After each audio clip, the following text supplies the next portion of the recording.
एक दफ़ा का जिक्र है। एक घने जंगल में रहने वाले स्याह जादूगर एक गांव के खुश रहने वाले लोगों से बहुत गुस्सा थे।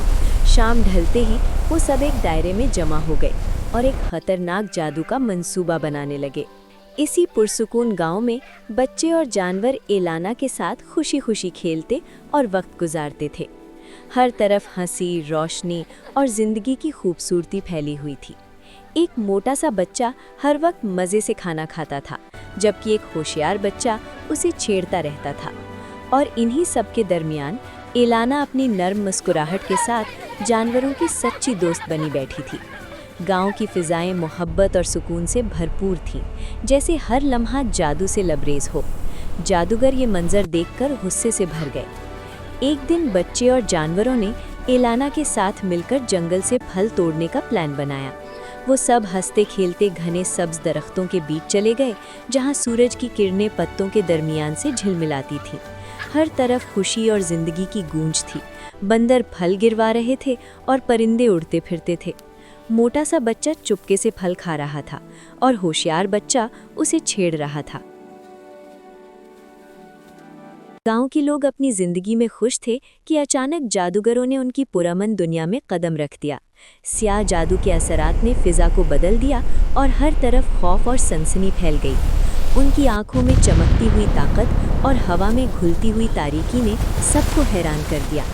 अचानक तेज हवा चलने लगी और गांव आहिस्ता आहिस्ता अजीब सी रोशनी में ढल गया। हवा के साथ शफ्फाफ गुलाबी बुलबुले उड़ने लगे और लोग उनके अंदर फंस गए। जानवर बेबस होकर हवा में तैरते रहे। हर तरफ एक अजीबोगरीब जादुई तबाही का मंजर था। एक मोटा मासूम बच्चा जादू का अंदाज़ा न लगा सका। वो गुलाबी बुलबुलों में फंसे गांव को देखते हुए डरने के बजाय उनका मज़ा लेता रहा। एलाना और बच्चे फल तोड़ने के बाद खुशी खुशी टोकरियां भरकर जंगल से वापस गांव आने ही वाले थे कि एलाना को अचानक एक अजीब सा एहसास हुआ, जैसे कुछ गलत होने वाला है। एलाना और बच्चे फलों से भरी टोकरियां उठाए खुशी खुशी गांव की तरफ वापस आ रहे थे। जैसे ही वो गांव में दाखिल हुए, आगे का मंजर देखकर सब हैरान रह गए। गांव के लोग शफ्फाफ गुलाबी बुलबुलों में फंसे हुए थे। जानवर हवा में बेबस तैर रहे थे। हर तरफ रोशनी और जादू का अजीब सा मंजर फैला हुआ था।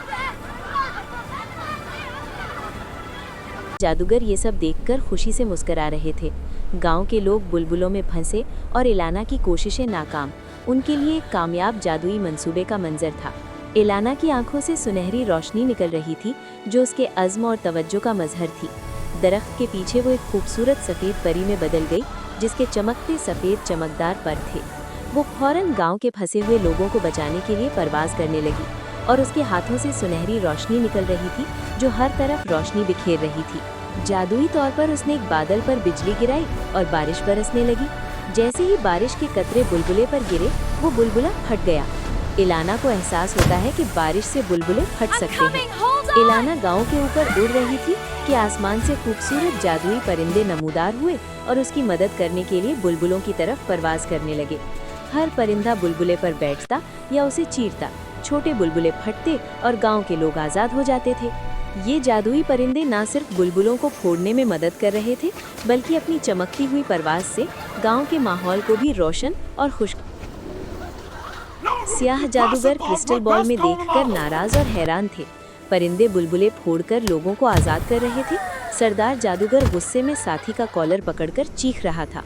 आखिरकार एलाना की जादुई ताकत ने गांव को बचा लिया। गांव के लोग और जानवर सब महफूज थे। बुलबुले फट चुके थे और गांव की गलियां, घर और खेत खुशी और रोशनी से भर गए थे। परिंदे आसमान में खुशी खुशी उड़ रहे थे और एलाना अपनी सुनहरी रोशनी के साथ सबके दिलों में उम्मीद और सुकून छोड़ गई। Got the apples. Catch me if you can. Hey! Those belong in the basket.